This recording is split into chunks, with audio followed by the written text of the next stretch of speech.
Is digital more important than physical now in the music industry?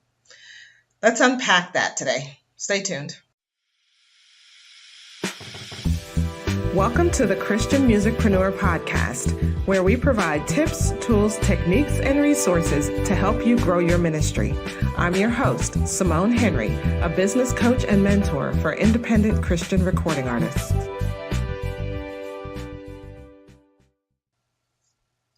So the person who asked me this, they said, is digital more important than physical today in the music industry?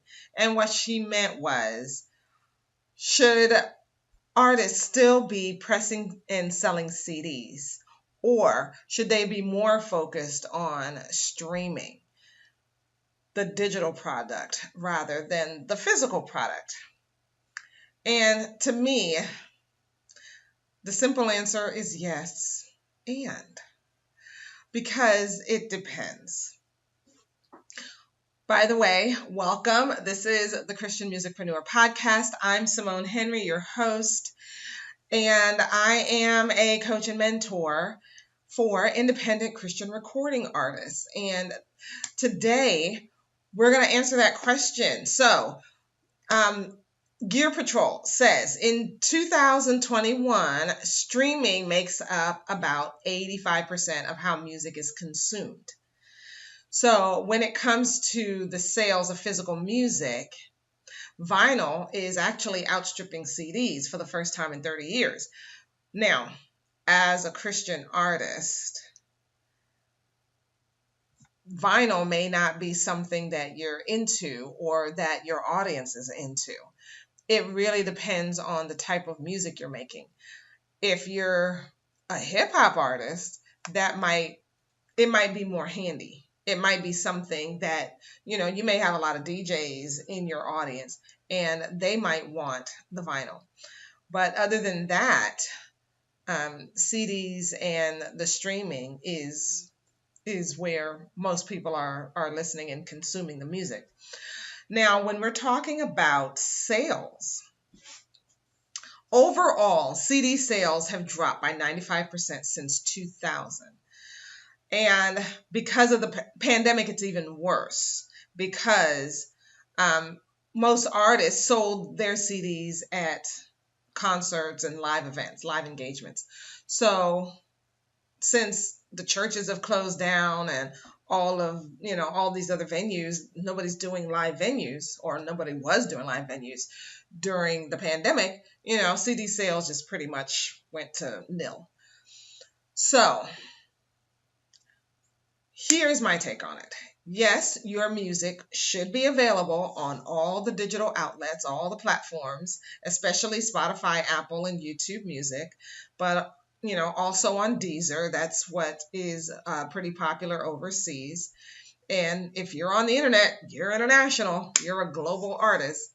So if you have a distributor like CD Baby, TuneCore, DistroKid, and some of these others, then it's very easy to do that, to put your music on all the streaming platforms. So, should you be focused on getting as many streams as possible, or should you be more focused on pressing CDs of your album and your EPs and selling those? I think it depends. It depends on your audience, right? So, if your fans are really into CDs, if you have an older audience, if you have more traditional sounding music, and your audience tends to be older, then CDs are probably the best way to go because they're more likely to respond and they're more likely to purchase CDs rather than streaming the music on a streaming platform. If your audience is more into listening to radio, then, the CDs would probably be a good way to go. However, if you have a younger audience, a more contemporary style of music, then your audience is more likely to stream your music. So then focusing on putting out singles rather than EPs and albums is a better way to go, because as they're streaming and they're following you on the streaming platforms, and the streaming platforms will notify them every time you put out a new song, a new album, a new single. So um, putting out singles would help you a lot, because every time you put one out, it's going to notify all of your followers on the streaming platform. And so to them, it looks like, hey, it's you can put out a single faster than you can an EP and or an album. So to your streaming followers, they're going to be seeing these notifications more regularly, and it looks to them like you're active, you're putting out new music constantly, and they're getting more stuff faster. They're getting more music faster and more regularly. So on a streaming platform, that's pretty important. Now, your fan base is really where you should be finding out, should you be making CDs to sell, or should you be focused on the streaming? So having that dedicated fan base and having that community around you that is talking to you, and you're asking them questions and they're letting you know. One of the fundamental questions that you can ask your audience is, how do you consume music? They will tell you. People like to be asked their opinion on stuff, and they will tell you. So just ask them. Now, on the other hand, if you do a lot of live engagements, the world is opening up and people are doing more live engagements and concerts and different things like that. Doing that, normally after a concert, your biggest fans are more likely to be eager to take home some physical memento of the time that they spent with you. And the CD fills that requirement very easily. It's nice and compact. You can open it and sign it, so they've got your autograph. It's more personal.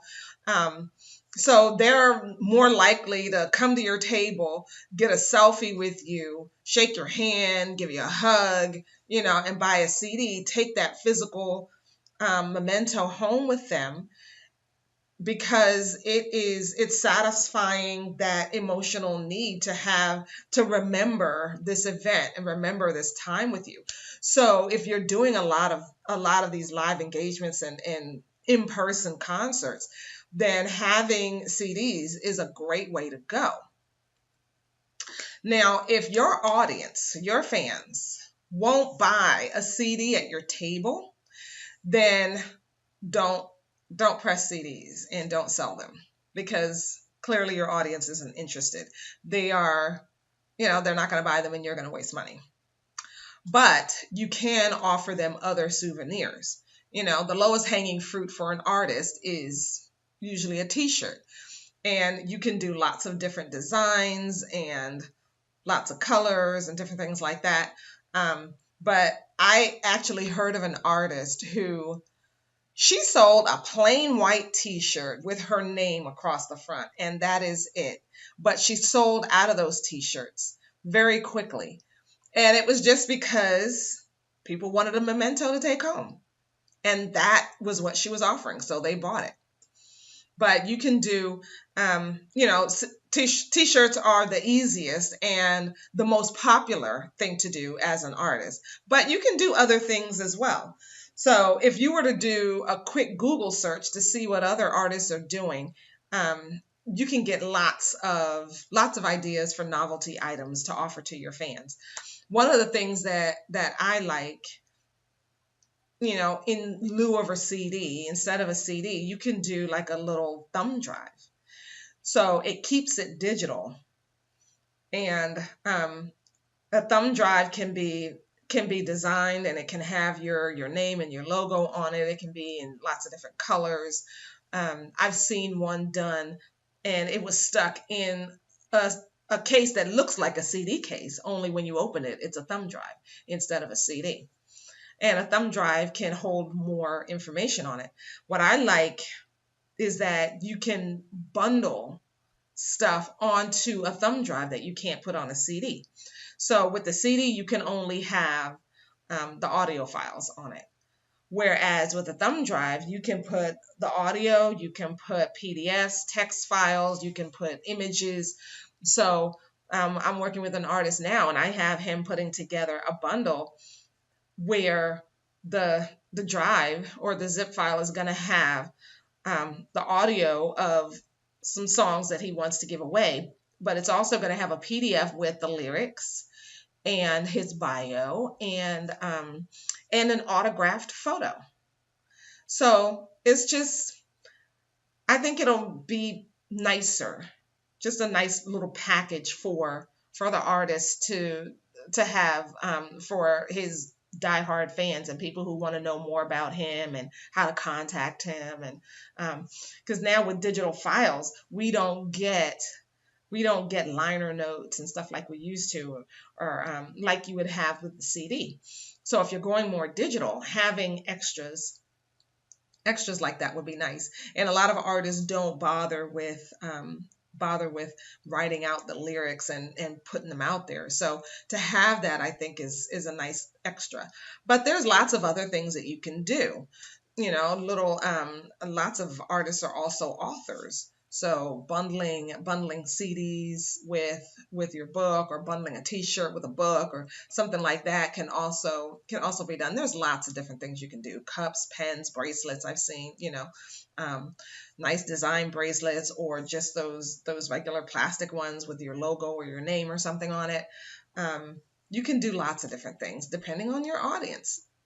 So those are some of my tips. But basically, the basic principles are: go where your fans hang out and give them what they want. The easiest thing you can do is to ask your fans.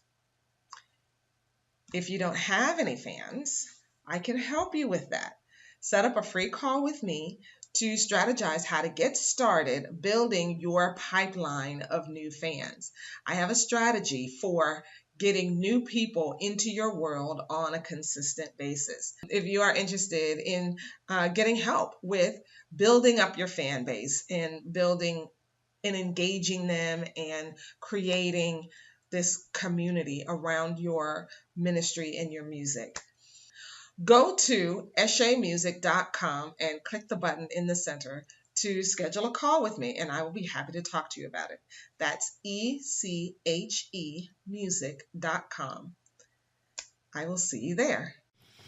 Thanks for listening to the Christian Musicpreneur podcast. If you enjoyed this episode, it would mean a lot to me if you would like, share, and subscribe to this channel. Feel free to share your takeaways in the comment section below, and join my free Facebook group, Christian Recording Artists Seeking Freedom.